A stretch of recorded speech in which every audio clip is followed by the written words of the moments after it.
Hello, everybody. Welcome to another summer edition of the Quotable Podcast. I'm looking forward to this one. Sorry, folks. Park's closed. The moose out front should have told you. Oh, there was a moose out front? It was such a weird character for John Candy. Honestly, tell you the truth, I mean, I don't want to say like doing research, but I've watched biographies and stuff about John Candy.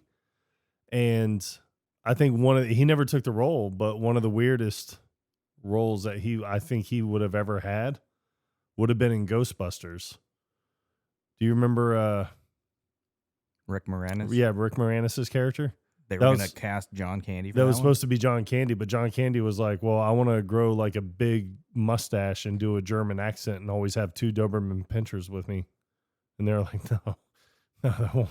No, it won't work. That's not it at all. Yeah. It's not even close, but he was like, well, that's the only way I'll do the character. What? Yeah. That's weird. I mean, he really dropped the ball on that one. I know. It would have been hysterical. Because if you had two German shepherds, yeah, they would have been able to fight off that one dog. Yep. So it's been, I honestly don't know if I had ever seen the movie Vacation all the way through. It had been a minute for me.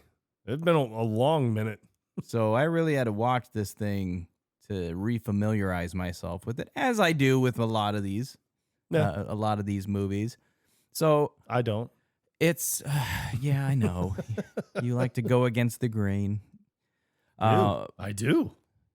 But the one thing that I didn't remember from this movie at all was that Beverly D'Angelo was topless in that scene at the motel. Yes, sir. And you had an interesting factoid about that. Yes. So, and I recently learned this from a radio show that I listen to here locally in the Triad area, is that I think Christy Brinkley mentions it in her book, that they wanted her to have a topless scene in the movie, which would have been the scene at the pool. And she kept saying, no, I'm not going to do it. I'm not going to. And they kept coming back like, come on, you have to do it. Even her agent was like, come on, you got to do it. And then that Harold Ramis is one scallywag. Yep. May he rest. But they kept going. And like, I think on the day that they were going to film it, she had finally made up her mind. And she was like, all right, I will do this to advance my career. And then Beverly D'Angelo stepped up and she was like, girl, don't worry about it. I'll just show my boobs twice. It's fine. You don't have to do it. She'll just be like, I'm sure everyone in America was like, come on. Yeah. Honestly, I like the upgrade personally. Yeah, I know. I'm definitely not mad at it. I wasn't mad at it either. So, we don't like going in any particular order, but I feel like the opening scene is definitely worth talking about. Young Eugene Levy playing the sleazy car salesman, and I think he does a pretty good job with it. Oh, he does a phenomenal job with it. Eyebrows in tow. You didn't order the family truckster? Like, listen, I mean, I don't want to meddle in your affairs or anything, but I was hauling my family across country. This would be the only automobile for me. That's just my opinion. Yeah. And but you know what? Each to their own. I want to make you happy. Yep.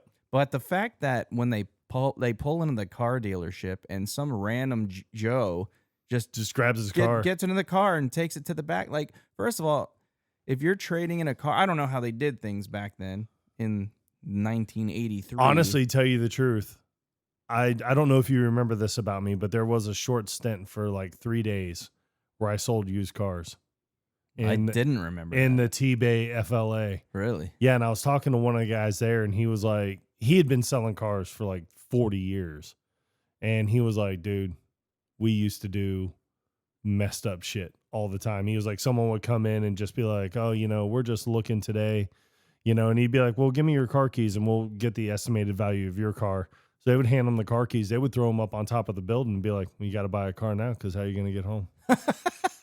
And he was like, and I'm just sitting there like, holy shit. And he was like, oh, yeah. And in the back office, we were always doing coke, all kinds of shit. And I'm just like, oh, my God, like, this guy's awesome.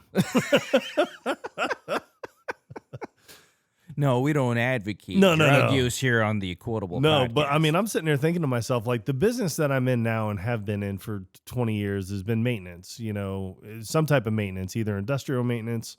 Right now I'm in apartment maintenance and everything like that. Like I've got some stories that people would probably be like, there's no way that happened. And be like, yeah, yeah, it did. Dutch has seen some shit. Yeah.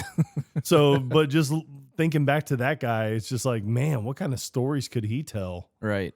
Just be like, man, he was like, oh yeah, he was like, we would do all kinds of shit to people. He's like, we would be inside going over paperwork. Other salesmen would be out there slashing their tires and stuff. And they come out and be like, oh, well, I guess you got to buy a car now. You can't get home. I was thinking about like farting in the car before they get in, or I don't know. Child's play. Yeah, I know. These guys come at me with something serious. These guys were hardcore. That's crazy. So that doesn't surprise me about the opening scene when that guy just takes the car and then it shows it being crushed in a compactor. But it's like, I guess you got to buy a car now. Did they even have those at dealerships back then? I don't know. I was There's I was 3 years old. There was no telling. But yeah, he wanted some blue. It was a specific color, a blue Sportster, like sports something, yeah. wagon. Yeah, sports wagon or something. And he was like, "What the family truckster though?" I really want to know what that one looked like. It I know, sounds me like too. a made up car though. But interesting fact about this wagon: the family truckster. The family truckster. They actually had to use. It was a Ford LTD or something, if I remember correctly. Yeah, let's. Excuse me, people. Yeah, they had to use 5 different versions of the car just to show the wear and tear throughout the movie. Which is understandable because there is that spot when they're in the desert and he flies off the road. Yeah. 50 yards. 50 yards. That's nothing to be proud of, Rusty. 50 yards.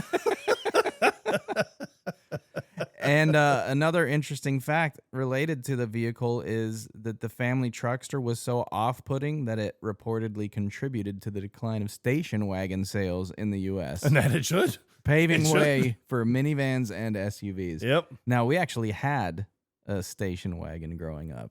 I really want to say I think at one point we did too. Yeah. We had I don't remember it too much, but that could have been someone else's car I was thinking of. We had a baby blue Ford wagon. It didn't have the wood paneling like this one had, but it had the, they had like to do the pinstriping on the side. Yeah. It was like dark, like navy blue pinstriping on the side. I do remember that much. I know for a fact we had a minivan. But I don't really remember if we had a station wagon or not. If we did, I was little. Yeah. Now, we never did any like long road trips as a family. I think the longest we would ever drive was like up to Bakersfield Fresno, I think was the furthest we had to drive. That was about 4 or 5 hours because we actually lived in LA growing up. Strangely enough. We did family trips. Nothing like cross country, but we would go from Florida to Kentucky and see my mom's family up in Kentucky. And my brother, Pope John Paul, he could have the uncanny ability of, it was like a 13-hour car drive. He had the uncanny ability to get in the back seat and fall asleep and sleep the entire 13 hours. Oh, to be that lucky. I know. But then my dad, I guess, had learned because me and my sister, the A train, we would, it'd be like, she's touching me. It's like, no, he's touching me. And it's like that back and forth bickering and fighting. So finally it was just like, my dad was like, that's it. I'm never doing daytime trips again. So he would, he would sleep all day one day and then get up at like 11:30 midnight and then pack everyone in the car and drive like all night and get there. But we'd get there like, sometime the next morning, early afternoon. That way he wouldn't have to listen to us because we would all just be asleep in the car. Now, our station wagon had the back seat that folded down. Nice.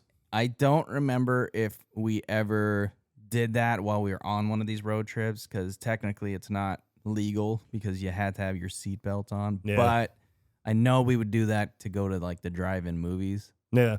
and then we would go to the double features, and then me and my brother would always pass out like before the second movie. And so it was always a struggle when we would get back home. They'd have to wake us up. It was like a struggle to wake us both up. I'm like, we don't want to get up. just leave us in the car. Well, speaking of like going to sleep in the car, the scene where he's driving and it's at night, and he was like, "This reminds me of the road trip we took in college." Remember the things that we did in that? She's like, "Oh yeah," and then he was like, "Well, want to relive an old memory?" She like looks to the back seat. He's like, "Come on, the kids are sleeping." So then he was just like, "All right, well, you just want to lay your head down in my lap?" It's like, not what I was thinking. Yeah, but when he puts the steering wheel up, I mean, dude, it's almost like a trucker style all of a sudden, because it's almost parallel. It's almost like, completely horizontal. Yeah, is that like the 180 plane? I was just like, oh my God, like, holy cow. But then he puts the steering wheel back down, and she's like, my head's stuck. This is uncomfortable. He's like, come on, get it. And he's like, what? I can't do it. This damn steering wheel. Like, quit playing around, Clark. That's yeah. I know it's what not me. I know what you're trying to do. It's sick. So before they actually get on the road trip, it was kind of interesting because, you got Rusty and Audrey, and they're playing some old style video game. And then... Yeah, it looks like Asteroids or something like that. I don't remember. And then Clark goes in the living room, and he says, hey, kids, you want to take a look at the trip deck? Like, what the hell is a trip deck? Yeah, I don't know. Dick. But he's got the whole thing digitally mapped out. Very old school. But then it's like, they somehow get the video game turned on, and Rusty's like chasing the station wagon. Look out, Dad. Here I come. He's like, Rusty, stop trying to eat the truckster. Then Audrey comes in. He's like, oh, thank you, Audrey. Thank you, Audrey. It's so random. Like, who does that? But it's just like this gigantic thing with a keyboard on it. Like, and I don't know. Like, we never had a computer until like late 90s. Yeah, no, a lot had changed since then. Yeah, for us, I mean, it would have been like 97, 98, somewhere in there that we got a computer. And then we had I can't remember what it was. Like, if you were on before like 8:00 at night, like you had to use something. I don't know. It was weird. All I know is it was almost like you paid by the minute or something that you were on. Mm-hmm. So then, like, after 8:00, though, you didn't have to pay for it anymore or whatever. Weird. I know. It was really weird. So, Clark, unfortunately, has to take that ugly green freaking piece of crap wagon. Oh, wait till you drive it, though. I do like when he gets it home and she was like, why is it still running? He's like, oh, all new cars do that. Like, that's not even true. That's not even a little true. So he gets in and then the airbag deploys. He's like, oh, look, airbags. Just a big trash bag. We were all surprised. So you have their neighbors that I guess are going to look after the house. Yeah. Don't forget to check the mail. And like Ellen, that's her name, right? Ellen. Yeah. She's like going through this whole list of things, like you got to do this, and that. It's like it's really not that serious. Yeah, no, it's not serious at all. I mean, they're not looking after any animals or anything like that. They don't even need to go inside the house or anything. Pretty much just checking the mail. That's it. So I mean, maybe water the grass, maybe, perhaps. I don't know. But you and I were talking about.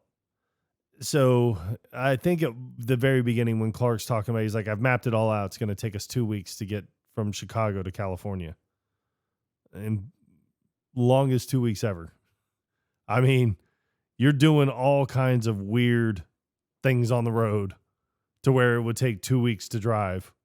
Like you're doing like some type of zigzag pattern or something like that, not just shooting straight across. But he has like weird destinations that he wants to see with his family.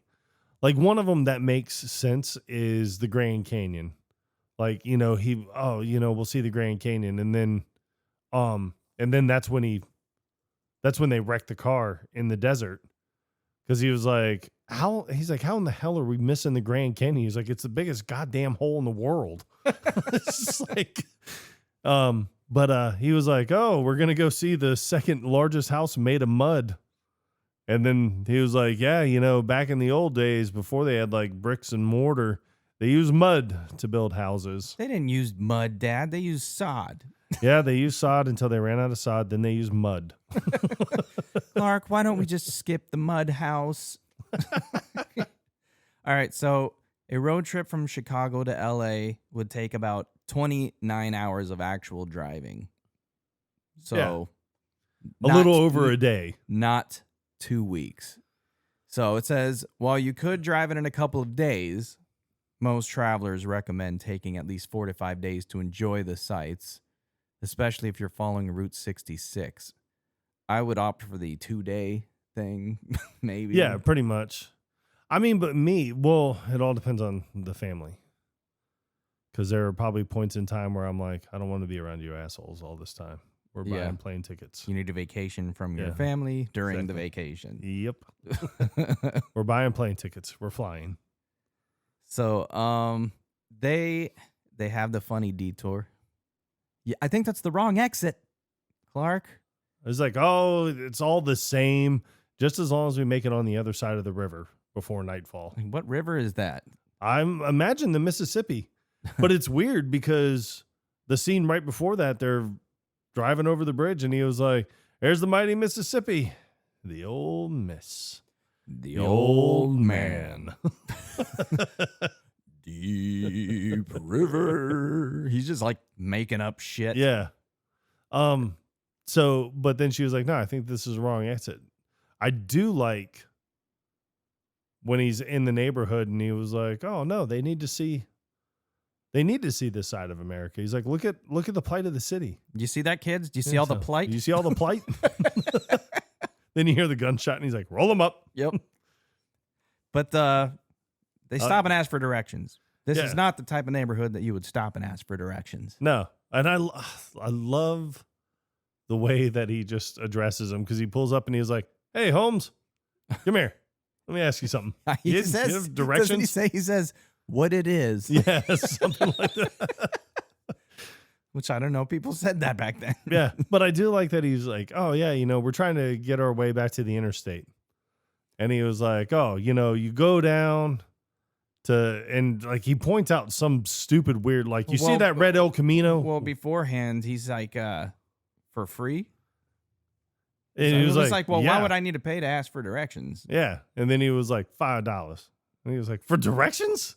It's fine. It's totally worth it, honey. Yeah. She gives him a 10. Yeah. And then he's like, he pulls out a wad of cash and he's going to give him change. Right. And he's just like, all right, now what you want to do? He's like, you see that red El Camino over there with no tires? Yeah, just go on past that. But I mean, it's like the most random directions ever. You're gonna find my cousin, whatever he says. Yeah, and he said, you really want to get directions from him, because I don't really know what I'm talking about. Yeah, I'm not even from this neighborhood. I'm from the east side of Chicago. Yeah, because this was like day one, like the first night. Yeah, I think when they run into this, and then they got the guys walking around stealing the hubcaps off of their tires. And then they spray painted like honky lips. Honky lips. Yeah. on the back quarter panel on the passenger side. Souvenir ever. Yep. But yeah, to your point, they had some interesting stops along the way. Yeah. And one of the places that's on the agenda is Ellen's cousin, Eddie. Yes. And, to go visit. I mean, it wouldn't be a vacation movie without Cousin Eddie. Of course not. Of course not. That big, beastly, bulging man. What was like his introduction into it, I thought was hysterical, because he comes out drinking a beer, but holding a beer in like the plastic ring sets like they used to come in, like for the cans. Packs, yeah. And he's sitting there and he was like, bet you could use a cold one. And he was like, nah, you're talking, Eddie. So he hands him the open beer he's been drinking out of. He pops open a new one and he starts drinking from that one. With the rings still on. Yeah. And Clark is just like, he's looking down at it like, eh. He's like, so this is the old homestead, huh? And he's like, yeah, don't know for how long, though. And then he's talking about that night. I think that scene I had forgotten about until the last time I watched it, maybe about 10 years ago, is I remember when he was talking and he was like, VA cut my benefits. And, they said the plate in my head wasn't big enough. But he said something about shutting down the asbestos factory. Yeah, because that's where he was working, was the asbestos factory. Like, why would you want to make more asbestos? So then he was talking about that, and he was just like, and then Aunt Edna is sitting there, and she was like, for God's sakes, just ask him for the money. He obviously can't take a hint. And he was like, well, if you could spare some. And Oh, really of course, help out. Eddie. How much do you need? About $52,000. Yeah. Just putting the cash back in the wallet there. Yeah. It's like he was going to give him probably a few $100 just to be like, oh, here you go. But Eddie's kids are hysterical. The little girl, when they're on the seesaw, and she was like, I'm going steady, and I French kiss. Well, and that's then, nothing. Everybody does that. Yeah, but my daddy says that I'm the best. Yeah, and then Rusty's talking to I can't remember. Remember either the older of kid's name. Yeah. Do you have Pac-Man? No. Do you have Space Invaders? No. Do you have asteroids? No, but my dad does. Can't even get on the toilet some days. Well, what do you do around here? I got a stack of nudie magazines this high. That is a funny scene though, because he's Rusty's flipping through the magazine. Yeah. And he's like, "Oh my God, she's so beautiful." Yeah. And hey, can I buy some of these off of you? it's like, "Heck no." He's like, he's like, I can't remember what he says. Something about like, I cherish these things. Yeah. But what's weird is he gets up and gets that like forearm exercise grip Yeah. thing, and he's just you know where this is going. He's like, I use them all the time. Yeah. He's like, how do you use a nudie magazine? And I didn't watch it with the subtitles on like I normally do. I know, and we didn't when we watched it last night, we didn't have the subtitles on. And I don't know if he says, this guy taught me something, or did he say my dad taught me something? No, I think he says this guy, like a random stranger. Yeah, which is weird. Like, why would you learn about this? He's like, he taught me the craziest thing or whatever. He's like, you ever bop your baloney?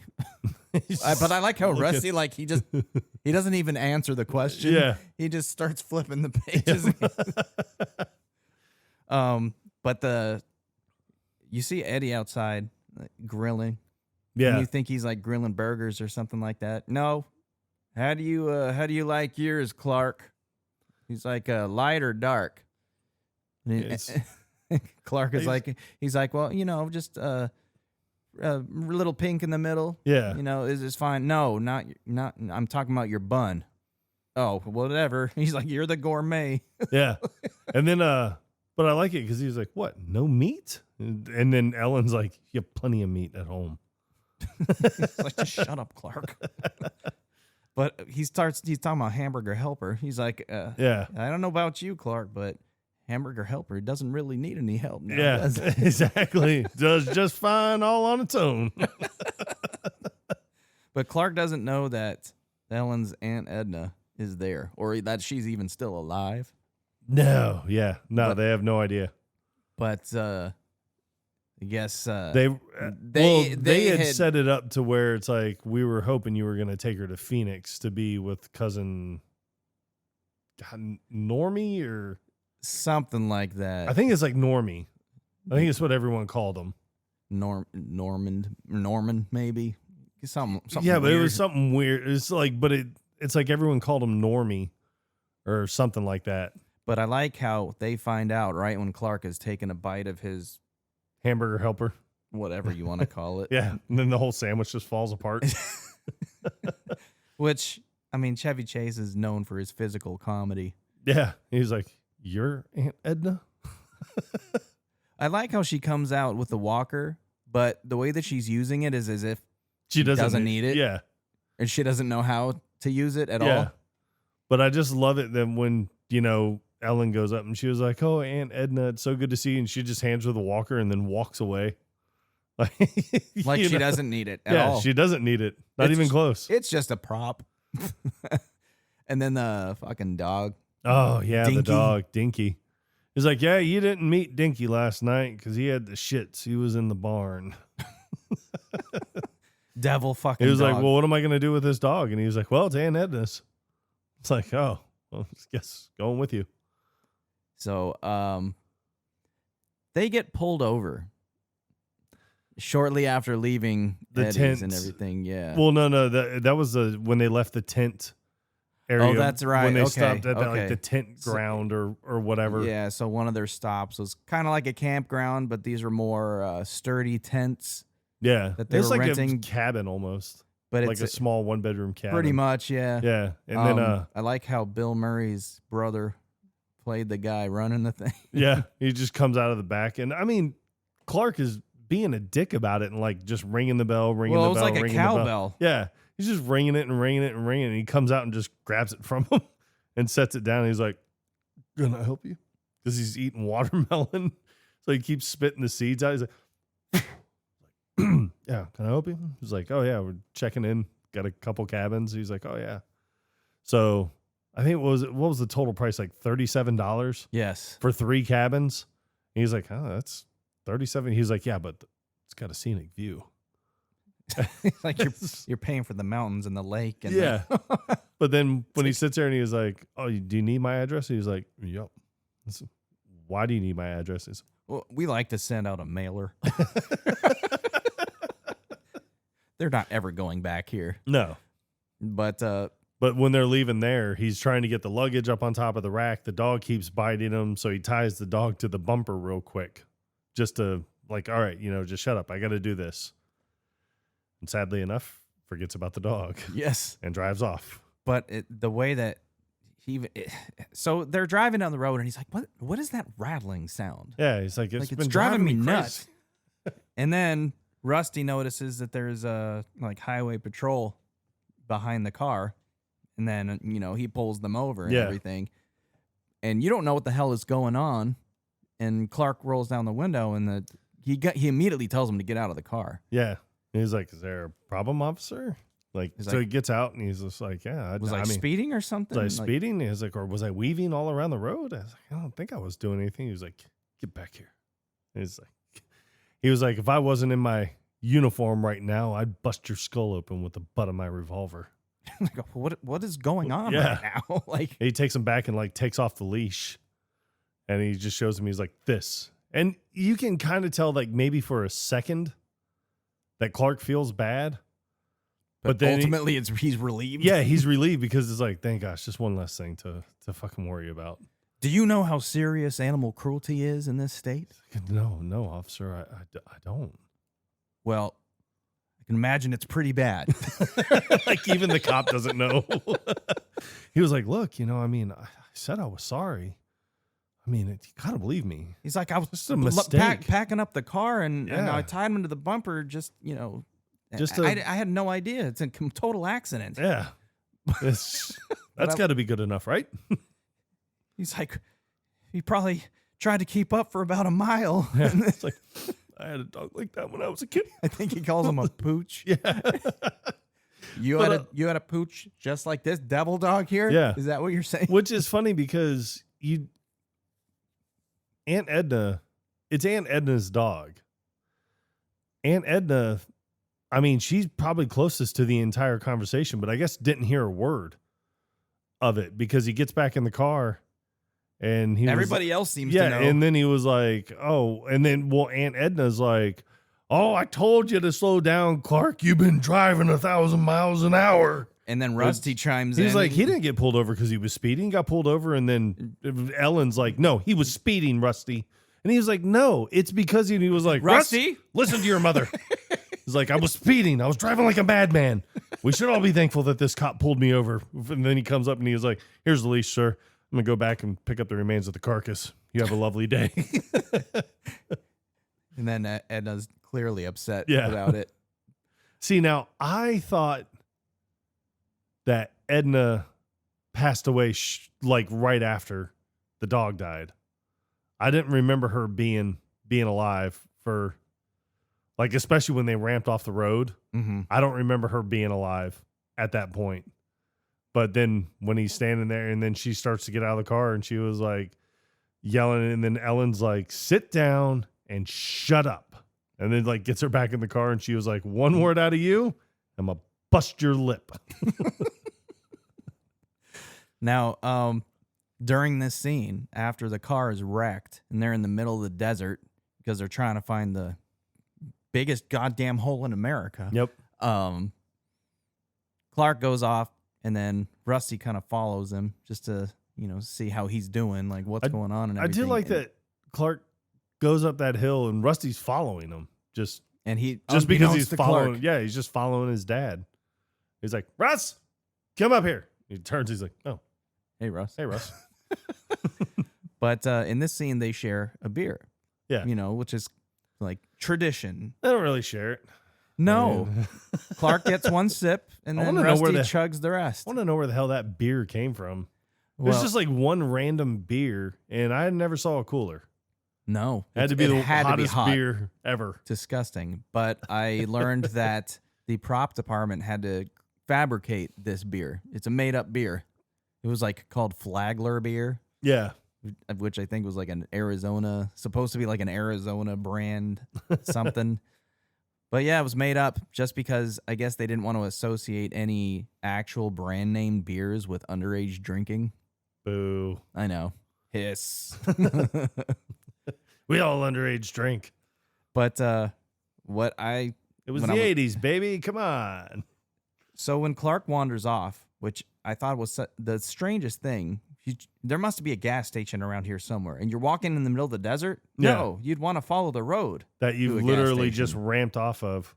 I do like there's one scene where you just hear him from like across the canyon when the two Indians are on the horseback. And he's just like, we passed a gas station every 100 yards for the past 1,000 miles, and I can't find a goddamn thing. And then the Indian's just sitting there. He's like, what an asshole. But they had like where it just shows the sun, just Yeah. dead center in the screen, and I can't help but think to myself, like from Spaceballs, they're like nice dissolve. Because they cut between the two scenes where it's like the sun, and then you see the ridge of the desert, like the Yeah. sand and everything, and it looks like they're on the same scene. So it like I like how the music intensifies. Like each scene that it goes by with him. And then finally you see him and he's just like in his boxer shorts and he's got his, because he does that weird thing where it's like he takes off his jacket, or he has like his jacket on his head. So he like takes it off and throws it down. and then he takes his he watch takes off, his watch off and throws it. like it's making him so hot. But yeah, the family somehow finds the service station. Oh, because the Indians found him on horseback. That's and right. That's right. They took him and they got the car towed there and everything.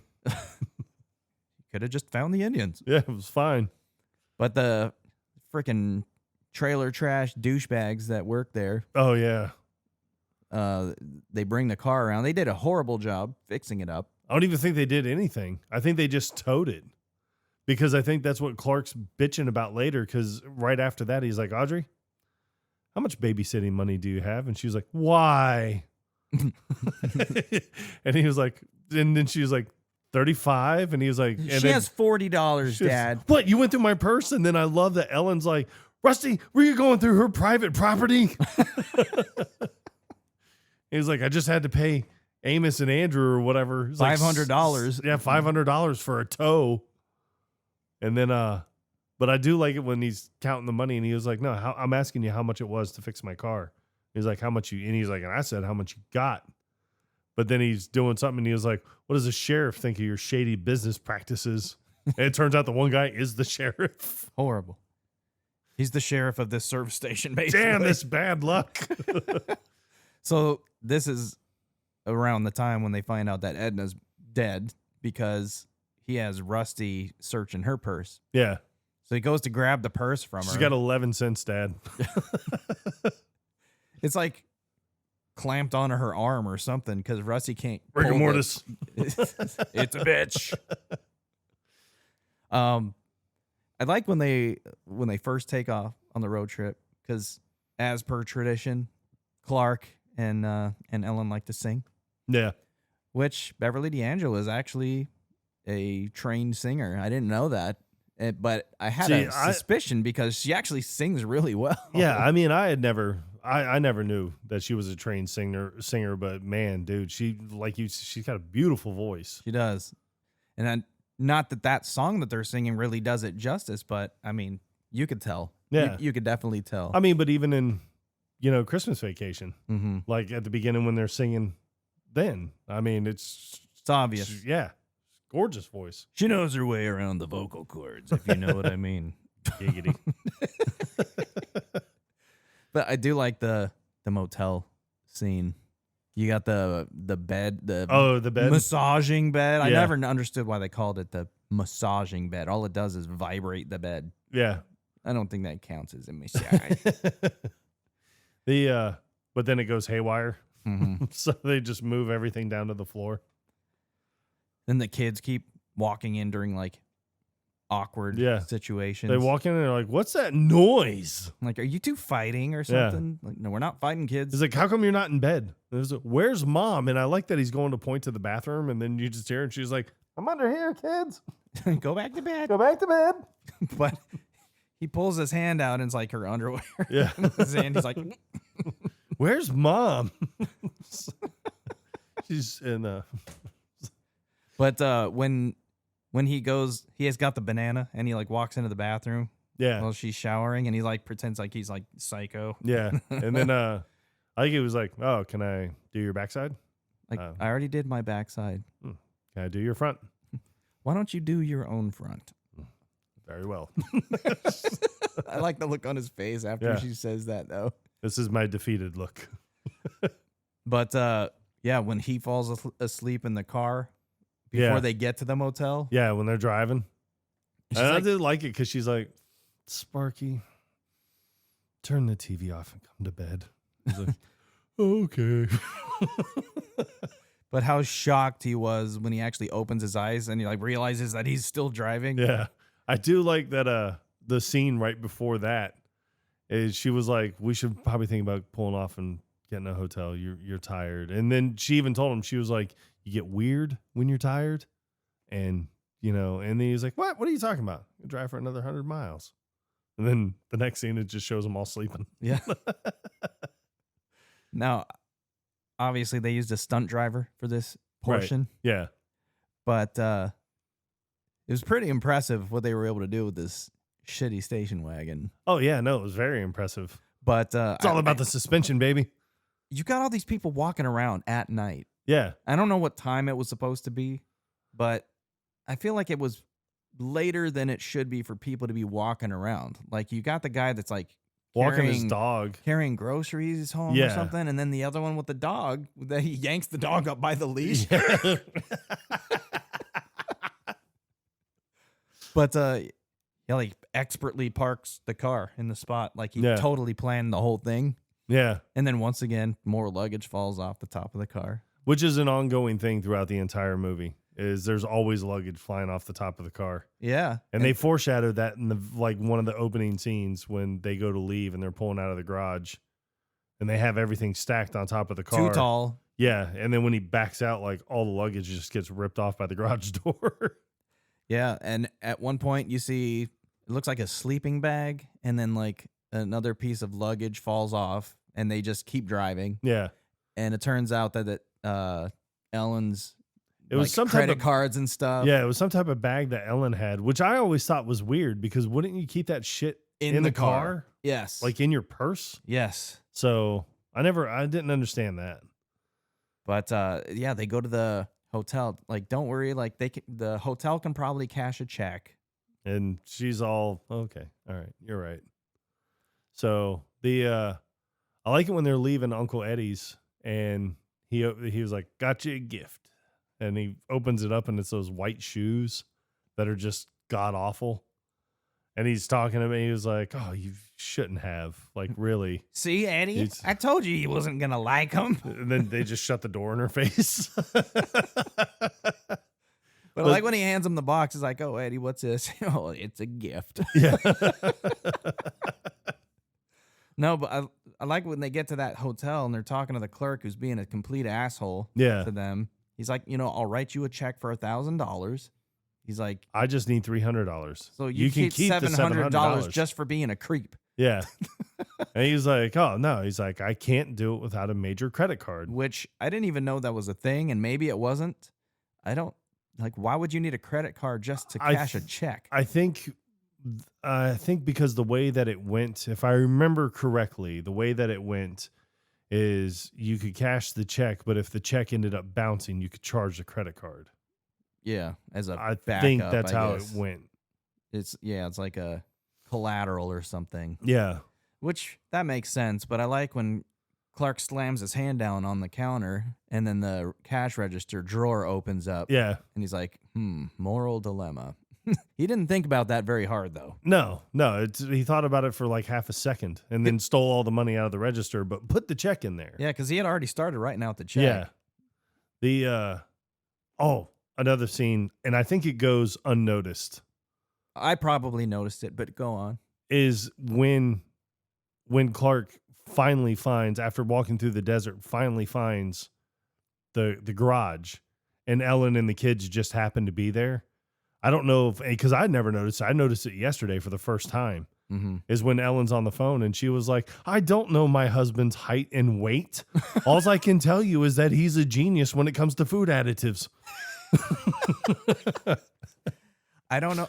I remember her saying something along the height and weight thing, but no, I don't think I picked up on that. Yeah, because even right before that, before he goes to leave, he's talking about how Russ, like when he's talking to Russ when they're sharing the beer, and he's just like, kids are growing up so fast. He's like, I spent all my time perfecting food additives to notice. It's just like I like Rusty's line during this scene because he's talking about Edna. He's like, it'd be a lot better if Edna would just, find her own family instead of just like, he uses a weird word, grooming on somebody else's. Yeah. And then Clark is like, you're a bright little kid. He's like, excuse me, little man. But I think Rusty says something about, well, I've only been a man for a couple days now. Yeah. But another interesting fact that I just learned about is that apparently during the filming of this movie, Anthony Michael Hall hit a growth spurt. So he actually grew like 3 inches. I know, it's weird. I mean, because I didn't pay attention to it. Like, maybe standing next to Chevy, you could see the height difference, but I wasn't looking for it, so I didn't pay attention. Yeah, no, me either. I do. I think one of my favorite things at the end is the end when they finally make it to Walley World. Yeah. And when they pull into the parking lot, and right away, you should know, like right away, something's amiss. Because this entire parking lot is just bare. Completely empty. And he was like, first one's here. First one's here. And he gets out and he turns around. He's like, first one's here. But we're so far away, Clark. Yeah, I know. And when everyone's fighting to get out, we'll be the first ones to leave. But I do like that he was like, I'll race you. So it's playing. Oh, God, I can't remember the name of the song. It's like. What? Not Holiday Road. No, the victory song. I can't think of the name of it. When he's racing Rusty, it's the dun dun dun dun dun dun dun dun. Oh, it wasn't Chariots of Fire. Yeah, Chariots of Fire. I wanted to say Rise of the Valkyrie, and I'm like, there's no way that is correct. That would be so much better, though. But Flight of the Bumblebee. Yeah. But I just like it because he's running, and then him and Rusty are like neck and neck.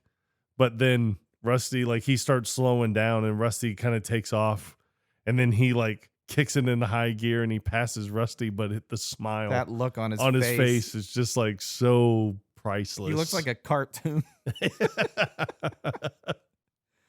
But Clark has a few moments in the movie, and it's something that continues throughout the other vacation films where he basically has a nervous breakdown almost. Yeah. And he just gets super pissed. After Edna dies, and he's doing the, like, she was like, shouldn't we just say a few words? Or no, she was like, she said something like, are we just going to leave her here? Like, and he was like, no, we'll take her over to the mortuary and just push her through the keyhole. The night drop box. Yeah, the night drop box. No, but like he goes through these moments where he's like, no, we're gonna go to fucking Walley World and we're gonna do this and that. Yeah. And she's like, he was like, ha, I'm on a cross country trip. He's like, praise Marty Moose. It's like, fucking A right. And then it's like, I really wish you would watch your language in front of the kids. But I do like it because Rusty's like, you okay, Dad? And like touches his shoulder and he looks down. He's like, don't touch. But he does it so again. Pissed off. Right when they get to the park, because there's a sign, like Marty Moose is holding a sign that says that the park is closed for 2 weeks for cleaning and maintenance. Yeah. And Clark's first instinct is to punch him right in the nose. Yeah. And then she was like, well, I like Ellen because she's just like, Clark, what are you doing? Like, he just punched a moose. Yeah. What does it look like? What does it look like I'm doing? I'm taking on my anger and frustration because I've been with you dicks for the past 2 fucking weeks. Riding around with your stinky ass dead Aunt Edna. We've wrecked a brand new car. We killed a family member and a dog. I don't know. Kill.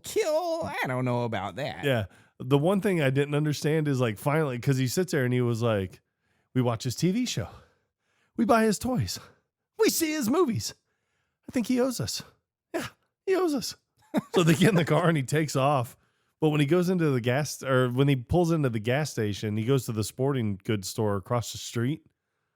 What didn't make any sense to me, it was like, honey, you want to write down the mileage for me? And then like gets out and she's like, where are you going? And he's like, I'll be right back. I mean, I don't know why. Or he's like, could you check the mileage? Like, what? Well, makes no sense. It would be more believable to be like, could you fill it up? I remember my mom used to do this when we would drive around like certain trips, or no, almost every single time she would get gas, she would check the mileage. Like you have the odometer, and then you would reset it after you'd fill up your tank, and then you'd calculate how much mileage you were getting. So you'd have to do that manually, whereas now the cars do it on their own. But to your point, yeah, while you're there, you might as well just fill it up, right? Yeah. Maybe it's because they didn't have any gas. Yeah, that's what I would have said. Or they didn't have any money. It's poor gas. You had enough money to buy that BB gun. That's true. It's because he stole the money from the hotel. I do like it when John Candy finally calls him out on it. He was like, that's not a real gun, is it, Clark? He's like, what are you talking about? This is Magnum PI. Like, that's a BB gun. He's like, no, it isn't. That won't even pierce the skin. Oh, I can put an eye out with this thing. No, that's an old wives' tale. He's like, no, this could pierce the skin. Yeah, and it'll leave a little lump underneath the skin that'll cause a very nasty infection. So he gets up to leave and then he shoots him in the ass. But the like, oh, and then sits back down and he's like, I warned you. But it was funny because Ellen's back there and she's like, Clark, and he's like, what? I warned him. He's trying to leave. But the initial interaction, which we touched on during our intro, where he says that the park closed. Yeah, sorry folks. Sorry folks. Park's closed. The moose out front should have told you. But then the other security guard comes out. Yeah, it was like, what the hell's going on out here? He's like, freeze. He's like, sit, roll over, lay down, roll over. Now stay. But after like all the police and there's almost like the SWAT team almost, and then shows Roy up. He's Walley. like, he comes out and he's like, he's treating me like a dog. He destroyed my human decency. But I do think it's weird that the first ride that they go on is like a little kiddie ride. Yeah, but I love John Candy because he's just like, now keep your arms and legs inside the ride at all times. He's like, this is dangerous. But I like how he says, well, I sure am bushed. Yeah, he's And like, Clark calls him out on it. yeah, he's "You're like, I bushed?" sure am bushed. You want to call it a day? And he's like, bushed? He's like, no, we're the big rides, the big ones. So they take him to the Screamy Mimi. Which is actually the Colossus. Uh-huh. Six Flags Magic Mountain, baby. That's where they filmed this. Even though the parking lot and the ticket booth scenes were filmed at another, it's like a racetrack. Yeah. It's like a Santa Anita, I believe it says. It. Yeah. And by it, I mean the co-pilots. Or the Google machine, one of the two. Yep. But no. Whichever one you feel like. I don't know what kind of trouble you would get for holding up a theme park with a BB gun, honestly. But Yeah, I don't know. I mean, but when Roy Wally, I love that interaction between them two, between Roy and Clark. which I don't know if you'll notice this. I'm sure you know who the actor is. I don't plays know his him, name, but I you him know what from- he's from. Yeah, I know him from Home Alone too. Yep. Mr. Duncan. Which he seems to have aged quite a bit. Yeah. I mean, what was, God, 10 years between the two. Yeah. Yeah, I think So- it was about 10 years. But then, no, I do love that, you know, he does everything, but I love their interaction when he's talking to him and he's just like, oh yeah, you know, he was like, do you have kids, Roy? And he's like, oh God, I got 7. And he was like, I knew it. What's that supposed to mean? Yeah. And he was like, I don't know if you've ever taken your family on a road trip before. And he's like, oh God, yeah. He's like, I took the whole lot down to Florida. He's like, Worst oh, 2 weeks of my life. the smell in the back seat alone. Yeah, he was like, it was there forever. And then he was just like, oh yeah, I know that smell. I know that smell. I know that smell. Now, how would you have felt if you got all the way down to Florida to find out that it was closed down? Oh, they don't close Florida. I know they don't close Florida. I mean, but where you were going. He's like, He's like, I'm trying to make a point here. It was like, but when you were going there, you know, you just found out it was closed. It was like, wouldn't you have done the same thing for your kids that I did for mine? No. I do like it when he finally admits it and he's like, I guess I went a little haywire. And he's like, oh, you went a lot haywire. But when Roy finally shows up, Yeah. it's such chaos because they're trying to explain. He's like, yeah, you got like terrorists trying to take over the park over here. And he Well, says then something- what's funny is when he gets out and he was like, what? Did you get them? How many of them are they? Are they Arabs? but then he sees them and it's like, they He don't was like- look like terrorists. Yeah, and he was at like, all. where are the terrorists? And he was like, they're right there. And he was like, where? He's like, them. He's like, those? Them? I'm like, huh? Like, what are you talking about? Some American white family from the Midwest. But when John Candy is trying to explain like what's happening, like he's too- not even telling him what happened. He's just like, oh my God, like I used to get sick on your rides and I didn't get sick once. Yeah. And he was like, we met at the company party last year. I'm the one that binge ate. I got sick. It's like, shut up. It's like, would somebody explain to me what happened? Or someone's gonna have some explaining to do. Yeah. But then Clark walks over to him Yeah, just nonchalant. It's like, and then he puts his hand on him and, yeah. Like, hey, Roy, can I? and Roy just treats it like it's no big deal. Yeah. It's like, oh, This guy okay. who terrorized the theme park, Yeah. he's letting him put his hand on his shoulder. Yep. Like it's nothing. He's like, I think I can explain this. And he was like, well, you better explain this or else there's going to be explaining to do. Oh, Such a good and then I guess the last thing worth noting is all the Christy Brinkley stuff. yeah. I mean, but come on, watch the movie. Everybody knows the Christy Brinkley stuff. Yeah. 'Cause it's been done in other movies, even as an homage to that.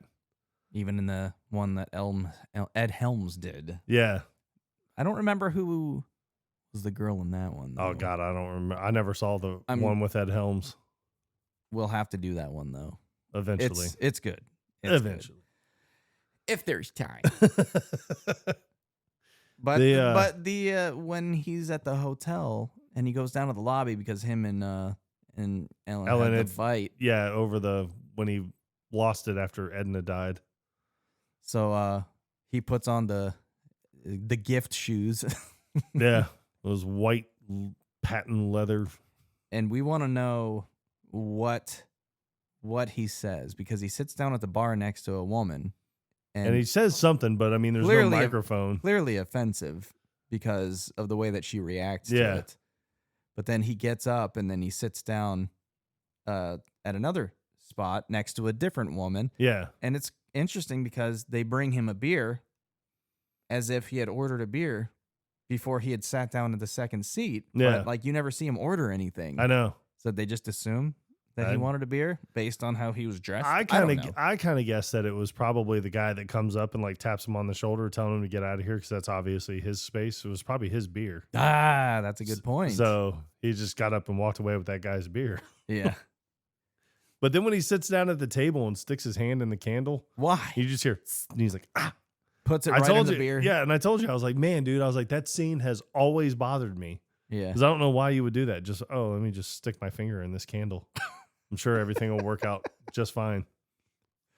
Yeah. But then Christy Brinkley sits down and they have that awkward conversation. Yeah, But and she was like, "Oh, you're driving your family across country, huh?" And then he was like, "What? Oh, no." It's like, no, it's not my family." He's like, "Yeah." He's like, "I actually own this hotel. I own the whole chain." let me guess, you're with the CIA.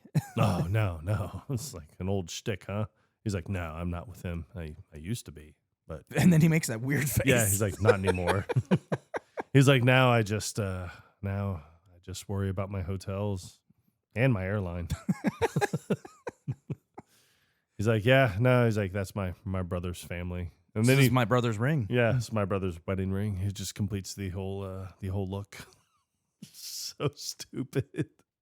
You know, and then what about the station wagon? Yeah, that plays a big part in it too.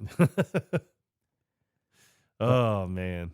Good stuff, man. And I definitely see moments from this movie that they brought into the other movies.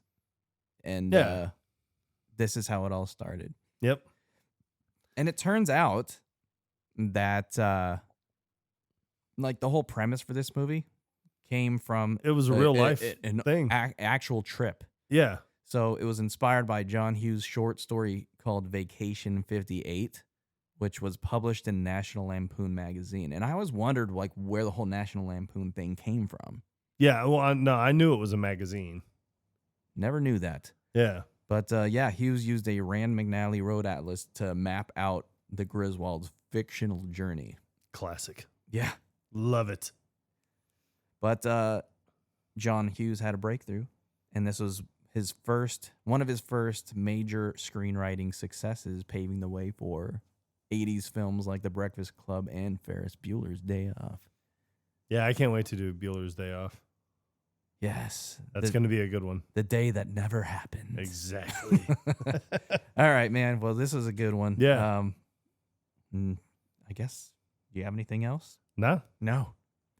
Go watch the movie, folks. Yep. All right. Well, without further ado, Quotable Podcast. Out. Morgan? May I call you Morgan? Yeah. I had a bad experience with this podcast once. Really? What happened? I threw up.